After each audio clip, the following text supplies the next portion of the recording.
As the dumbing down of America has turned this once great country into an idiocracy filled with mindless zombies, the mainstream media has been dumbing down their message as well in hopes that they won't lose readers who just can't understand the kind of information that they're reporting on. Now we have major publications from the Washington Post to Time Magazine seriously discussing who would actually win in a fight between Batman and Superman. Time magazine reports, could Batman actually kill Superman in a fight? While we know the super strong alien Superman could definitely beat mere mortal Batman in a fight, would it be possible for the Dark Knight to actually take down the Man of Steel? Is the godlike hero killable? The answer, based on Superman canon, is sort of. In theory, if Superman is weakened by kryptonite, he could die like any human. He could also die of old age if he wasn't exposed to Earth's yellow sun, though old age for an alien means thousands of years. Thank you for that hard-hitting Pulitzer Prize winning report, Time Magazine. Washington Compost. Who really has the advantage, Batman or Superman? This is what happens when you're in an idiocracy. Now, I have a serious point about this movie.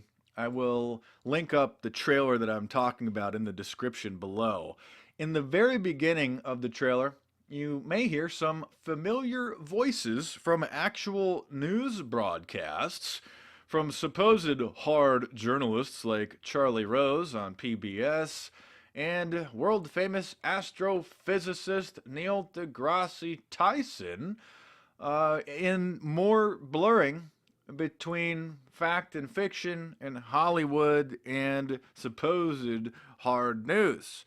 And these movies didn't just take these sound bites and use them. You can't do that in a commercial film. That's not considered fair use as it is in news reports. So literally, Charlie Rose, Neil deGrasse Tyson, and the others whose voices appear in the film, in the trailer, and probably actual video broadcast in the movie, literally signed a contract with the studio and licensed their voice, sold their voice to the movie.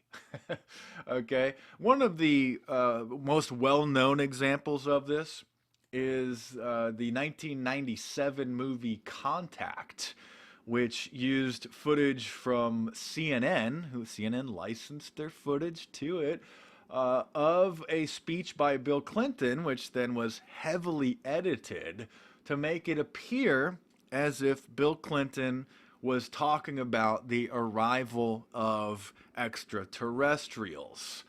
CNN got a lot of heat for that, and then they said, oh, they weren't going to license their logo anymore. But I can't remember which movie it was, but in the last year, I did see a film with multiple major media sound clips in it. I think it was Don Lemon. So maybe it wasn't CNN's logo, but I think it was either Don Lemon or Anderson Cooper who appeared briefly giving a fake newscast in a big blockbuster movie. So to illustrate this point, turn to one of my favorite books, Amusing Ourselves to Death by Neil Postman, a media analyst, written in 1985. This is before social media, before the internet, before reality television shows. And he warned and said, quote, "A shift has taken place in America, with the result that the content of much of our public discourse has become dangerous nonsense. Under the governance of the printing press, discourse in America was different from what it is now, generally coherent, serious, and rational. And now, under the governance of television, it has become shriveled and absurd."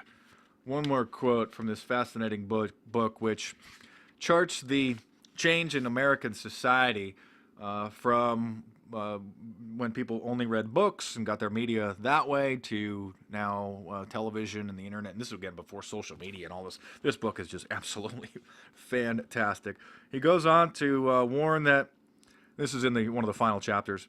When a population becomes distracted by trivia, when cultural life is redefined as a perpetual round of entertainments, when serious public conversation becomes a form of baby talk, Batman versus Superman, when, in short, a people become an audience and their public business a vaudeville act, hence social media, then a nation finds itself at risk and cultural death is a clear possibility. Again, that was written in 1985. So it's not only a possibility, it's happened. Okay? So subscribe to my YouTube channel now, and I will continue to point out this absurdity and educate you regarding the information that I've been able to gather as a media analyst over the last 10 years.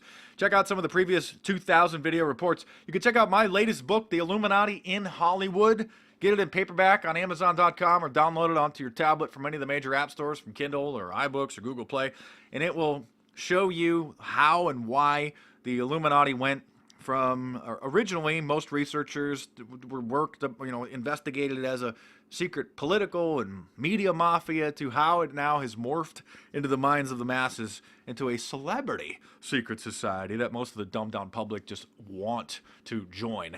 And it'll separate the facts from the fiction, from the real Illuminati versus the versus the conspiracy theories, and also the actual ties to Hollywood movies through the CIA, Entertainment Liaison Office, and celebrities as propagandists and political pawns, etc., etc. So I hope that you support my work by picking up one of my books. So get it now on Amazon.com.